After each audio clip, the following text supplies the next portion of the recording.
compared to, I'm doing odds against. So how many do I have that are not prime? 1, 2, 3.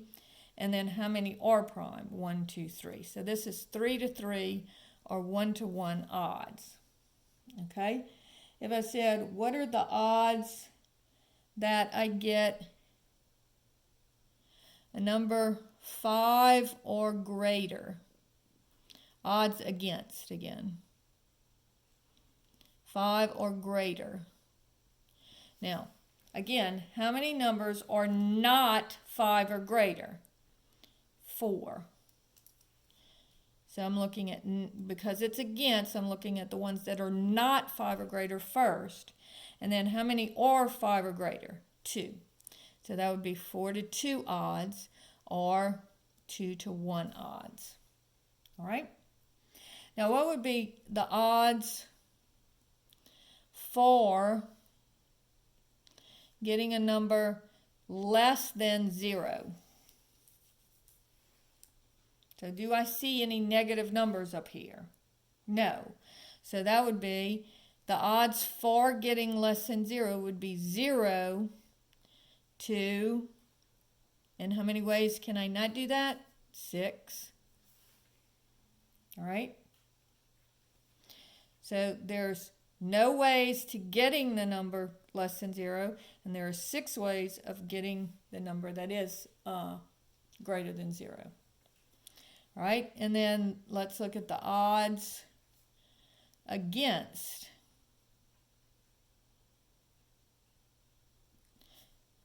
Greater than 6. So how many ways can I not get, because it's against here, so how many ways can I not get a number greater than 6? That would be 6 ways.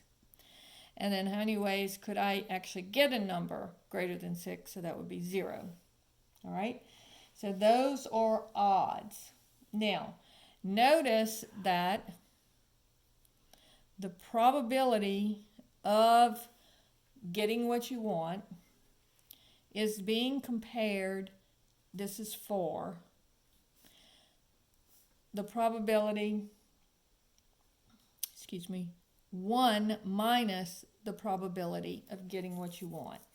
So remember, this would be a 1 out of 6 probability of getting a 4, and then it would be a 5 out of 6 probability of not getting a 4.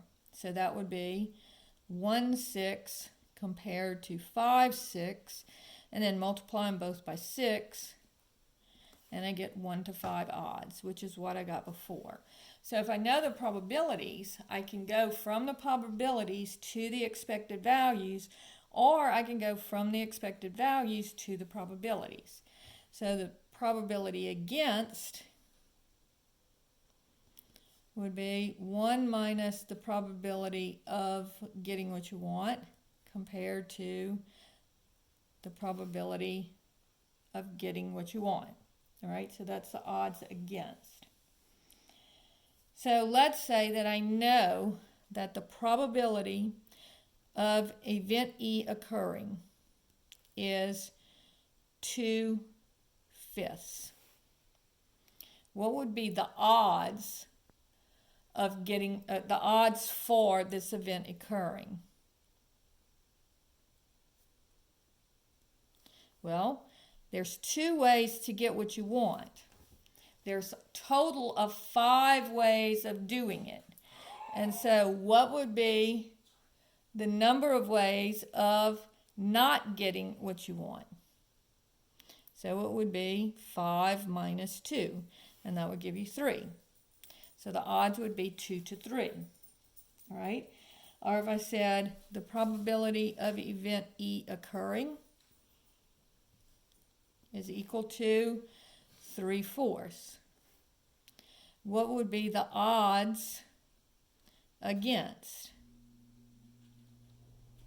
Well, there are 3 ways of getting what you want. And then how many ways of not getting what you want? Well, there's only 4 ways of doing it. 3 of them, you got what you want, so there's only 1 way to not get what you want. So I'm just doing 4 minus 3. Take the bigger number and subtract the smaller one. All right? Now let's go in the other direction. So now let's say I know the odds in favor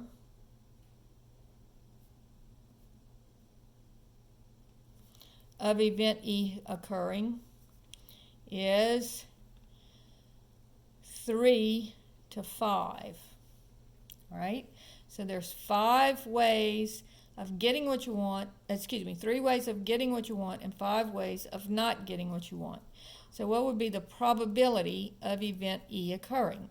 Well, there's 3 ways of getting what you want, and what's the total number of ways of doing it? Well, 3 plus 5 would be 8. So my probability would be 3/8. All right? If I say what are the odds, if the odds against event E happening is 7 to 11, what would be the a probability of event E occurring? Now remember, this is odds against. So the number of ways of getting what you want, the number of ways of winning, would be 11. And then the total number of ways of doing it would be 7 plus 11. So it would be 11 over 18 would be the probability of getting what you want. So the probability, if I have the odds for or A to B,